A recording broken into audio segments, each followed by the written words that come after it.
Everyone says love gives life meaning, but there's a question most men are never encouraged to ask out loud. What if the desperate need to be loved, to belong, to be chosen becomes the chain that quietly steals a man's freedom? From the time we're young, we're handed a script. Find the one, build a family, prove your value through sacrifice, measure your success by whether someone wants to keep you. And if you don't follow the script, people look at you like you're unfinished, like you're stuck in a waiting room until a woman arrives to validate your life. But when you look closely at the world today, something has changed. A growing number of men aren't chasing that story anymore. They're stepping away from the constant pursuit. They're choosing solitude, not because they're broken, but because they've learned what peace costs and what it's worth. And the real point is this: a man who chooses solitude isn't necessarily running away from love. Often, he's reclaiming his own power. He's rejecting a system that measures him by how much he can provide, tolerate, and absorb. He's refusing to be defined by the role of emotional caretaker, financial engine, or permanent problem solver. When a man stands alone by choice, he's no longer a servant to drama, expectation, or social pressure. He becomes the owner of his time, the guardian of his energy, the architect of his purpose. And that changes everything. A lot of people hear solitude and imagine loneliness. They picture a man eating in silence, scrolling at night, feeling empty. That's not what we're talking about. Loneliness is a lack of connection. Solitude is controlled space. Solitude is sovereignty. Solitude is the difference between being alone because no one wants you and being alone because you value yourself enough not to live off crumbs. There's a reason so many men are exhausted in modern relationships, and it has nothing to do with love itself. Love isn't the enemy. The problem is the way relationships are often structured today, especially when a man enters them from need instead of choice. When a man believes his happiness depends on someone else's approval, he hands over the keys to his peace. The moment you tie your identity to a partner's attention, you become reactive. You start living according to moods. You start measuring your worth by response time, tone, affection, validation. And whether you realize it or not, you begin negotiating your self respect for small doses of reassurance. That isn't love. That's dependency wearing romantic clothing. Relationships can be beautiful, but they can also become a constant audit. More effort, more proof, more explanation, more money, more emotional labor, more compromise. And for a lot of men, the trap isn't commitment. The trap is compliance. Harmony built on compliance is just quiet self erasure. In the beginning, there's energy, attention, passion, novelty, the feeling of being wanted. And then, gradually, expectations rise, not always maliciously. Sometimes it happens naturally. Two people adjust, two lives merge, responsibilities increase. But if the relationship is built on a man overgiving and overfunctioning, it becomes an uneven system. He becomes the stabilizer, the provider, the regulator, the one who absorbs stress, and over time, the relationship stops feeling like partnership and starts feeling like a permanent performance. Many men don't realize they're in that performance until they're drained. Their sleep gets lighter, their training stops, their ambition fades, their focus gets scattered, their confidence becomes conditional. And the worst part is that when men break down under that weight, society rarely supports them. It tells them to man up. It treats their exhaustion like a character flaw, not a predictable outcome of carrying emotional pressure with no space to recover. Solitude gives a man something relationships often take from him: control over his inner world. Imagine a man who wakes up according to his own rhythm, not to an alarm set by someone else's expectations. He trains his body without negotiation. He works without constant interruption. He chooses his company. He invests in his craft. He builds a life that fits him us instead of shrinking himself to fit a role. He moves through his day without tension in his chest, without bracing for conflict, without walking on eggshells. That isn't loneliness. That is sovereignty. Now let's make this sharper because a lot of men need clarity here. There's a difference between being single and being free. Some men are single and still enslaved, haunted by exes, addicted to attention, scrolling dating apps like a slot machine, chasing validation because silence scares them. That isn't freedom. That's still dependence, just without the relationship label. Freedom begins when you no longer crave romance as an escape. Freedom is when you don't need a woman to quiet your mind. Freedom is when your peace is internally generated, not borrowed from someone else's affection. Because if your peace comes from someone else, it can be taken by someone else. A man who owns his solitude doesn't live on emotional credit. He lives on personal discipline. And discipline is the one currency that compounds in every direction. Discipline compounds into health, into money, into competence, into self-respect, into calm, into options. This is why the single man who is actually free becomes dangerous in the best way. He cannot be manipulated by guilt. He cannot be bought with temporary attention. He cannot be shaken by silence. He's not trying to win anyone's approval because his life is not built around being chosen. It's built around choosing. And that's the shift most men never experience until it's too late. When you stop needing to be selected, you become selective. People will call that cold. They'll call it selfish. They'll call it fear of commitment. But the truth is simpler. A man who has learned self-reliance has stopped pretending that love is always a net gain. He's stopped believing fairy tales. He's stopped confusing intensity with compatibility. He's stopped confusing attention with devotion. He's stopped confusing attachment with love. Many men who choose solitude didn't lose faith in women. They lost faith in illusions. Illusions that promise happily ever after, while ignoring what it costs to maintain a relationship built on unequal expectations. They saw the price of giving away their peace just to fit in. And once you see that price clearly, you stop paying it blindly. Now, this conversation gets misunderstood because people think it's about hating relationships. It's not. It's about leverage. It's about agency. It's about refusing to build your life on a foundation you don't control. A man who cannot tolerate being alone is easy to control because he'll accept almost anything to avoid silence. He'll tolerate disrespect. He'll tolerate inconsistency. He'll tolerate emotional chaos. He'll tolerate a life that doesn't fit him. He'll pay any price for the illusion of connection. A man who can be alone is different. He can still love deeply, but he loves from choice, not desperation. He can commit, but he doesn't cling. He can provide, but he doesn't beg to be appreciated. He can lead, but he doesn't sacrifice his identity to maintain peace. That's the paradox. When you stop chasing love as a lifeline, you become more capable of real love. Because real love requires freedom. Not freedom to cheat or avoid responsibility. Freedom to be yourself without fear. Freedom to say no. Freedom to set boundaries. Freedom to walk away from what is unhealthy. Freedom to choose a partner because you admire her, not because you can't stand your own company.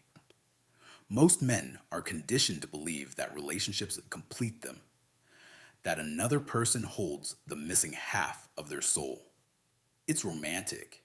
It's comforting, and it can also be a trap because the moment you believe your happiness is located in someone else, your life becomes a negotiation for access. You start shrinking, not dramatically, not all at once, quietly. You stop doing things that make you feel alive because they create friction. You stop speaking honestly because it creates tension. You stop pursuing ambitious goals because they require time and focus. You trade your long term purpose for short term peace, and you call it maturity. But maturity isn't the ability to tolerate slow self erasure. Maturity is the ability to protect your standards without becoming cruel. Maturity is choosing responsibility without surrendering identity. Maturity is understanding that peace is not a luxury, it's a requirement for a strong life. And here's where solitude becomes more than a lifestyle choice. It becomes a forge. Solitude strips you. It removes the distraction of constant emotional negotiation and forces you to face yourself. Who are you when nobody is watching? Who are you without an audience? What do you reach for when you're bored? What do you avoid when you're alone? What thoughts show up when there's no one to impress, no one to blame, no one to distract you? That's why solitude scares people. Because it's honest, and honesty is uncomfortable until it becomes liberating. At the heart of many men's struggle with relationships lies one quiet fear: the fear of being alone. Not physically alone, existentially alone. The fear that without someone choosing them, they won't feel real. The fear that silence means failure. The fear that independence means nobody cares. That fear drives men into commitments they aren't ready for. It drives them into tolerating dynamics that drain them. It drives them into proving themselves through sacrifice, through overgiving, through constant explaining. But solitude, understood correctly, doesn't punish a man. It trains him. It teaches him to generate meaning from within instead of extracting it from attention. It teaches him to become a complete man before he tries to build with anyone else. It teaches him that validation is unstable, but competence is permanent. And competence is the strongest foundation for confidence. Confidence built on a partner's approval collapses the moment that approval wavers. Confidence built on self respect and skill does not. Now let's talk about the practical side that men often don't say out loud. Modern relationships can carry real risk: emotional risk, financial risk, time risk. Not because every woman is dangerous, but because any major commitment is a serious contract, whether you admit it or not. Too many men enter that contract with no strategy and no self protection, then act surprised when the cost is high. A wise man doesn't fear commitment, he respects it. He understands that love without wisdom can be expensive. He understands that building a life with someone requires alignment, not just attraction. He understands that you don't merge your future with a person you haven't observed under stress, under boredom, under disappointment, and over time. Solitude gives you the space to think like this, because when you are constantly chasing affection, you are not strategic, you are reactive. You are hungry. Hungry men make bad deals. A man with peace makes clear decisions. He invests instead of impressing. He builds assets, skills, and stability rather than spending energy trying to purchase love through performance. He doesn't confuse spending with leadership. He doesn't confuse appeasing with caring. He doesn't confuse tolerance with strength. And that's another myth men need to drop. The idea that strength is endurance, that a real man stays no matter what, absorbs everything, sacrifices everything, and calls it loyalty. Loyalty without standards is self betrayal. Commitment without respect is a slow death. Endurance has its place. Work, discipline, mission, but enduring unnecessary emotional chaos isn't noble. It's avoidable pain. Solitude teaches you to treat peace like oxygen, not something you hope to have after you earn it, something you protect because without it, you can't function at your best. This is why a man who masters solitude often becomes healthier. He sleeps deeper. He trains consistently. He eats with intention. He works with focus. His mind stops running emergency simulations about what someone might be thinking. His life becomes quieter. And in that quiet, his power grows. Because power is not noise. Power is control. Control over your time. Control over your attention. Control over your reactions. Control over your standards. Control over your direction. And direction is what separates the man who survives from the man who builds a legacy. Now, let's tighten this into the core psychological shift. When you live for approval, you become negotiable. You become the man who explains himself too much, who tolerates disrespect too long, who stays in inconsistent dynamics because the alternative, being alone, feels worse than the pain. When you master solitude, you become grounded. You become the man who can say, calmly, "This doesn't work for me," and mean it. You become the man who can leave without rage, without revenge, without needing the last word. You become the man who doesn't need to prove his worth through constant sacrifice. That's emotional sovereignty. And emotional sovereignty is rare. Most people, men included, are not sovereign. They're reactive. Their mood depends on someone else's tone. Their confidence depends on someone else's praise. Their self-worth depends on being wanted. That makes them controllable. A man who is sovereign is not numb. He's disciplined. He still feels. He just doesn't hand over the steering wheel. He may still love, but he doesn't lose himself in love. He may still desire intimacy, but he refuses intimacy that requires self-erasure. He understands a truth that changes everything.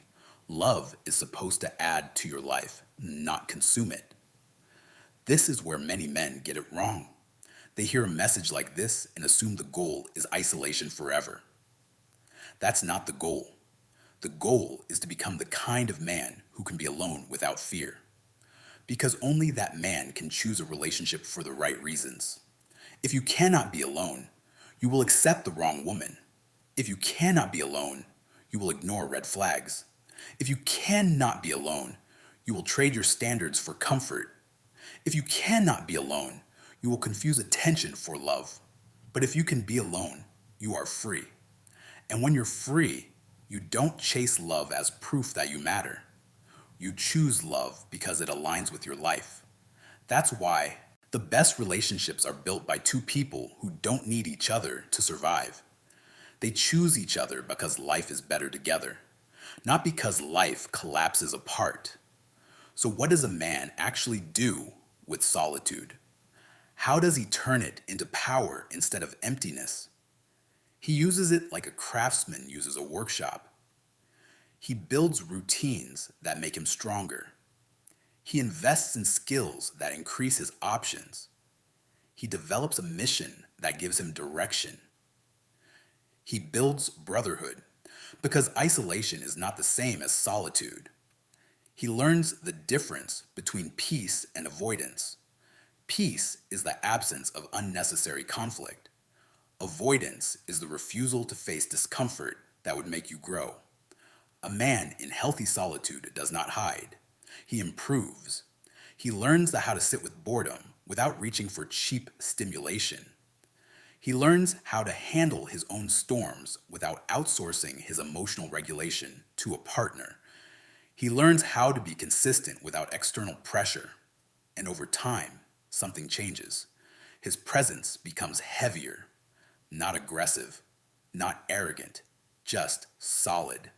People feel it because it's rare to meet a man who doesn't need anything from you emotionally, a man who doesn't need to be liked, a man who doesn't need to be rescued, a man who doesn't need to be validated, a man who is polite but not performative, warm but not weak, open but not easily moved. That man can walk into any situation and remain himself, and that is the foundation of real confidence. Now, some people will say this mindset is cynical, that it turns love into a transaction, but the truth is the opposite. A self sufficient man is the only man who can love without bargaining. When you don't need someone, every act of affection becomes voluntary.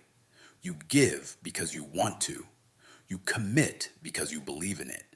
You sacrifice because it's meaningful, not because you're afraid of being alone. That is pure love.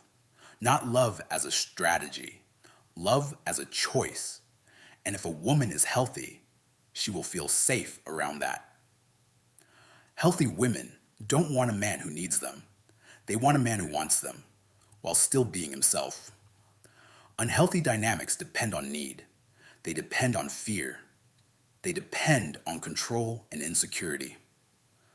Solitude breaks that cycle. It teaches you that your life is yours, that your mind is yours, that your energy is sacred, that your time is your most valuable currency. And once a man truly understands that, he stops spending himself like he's disposable.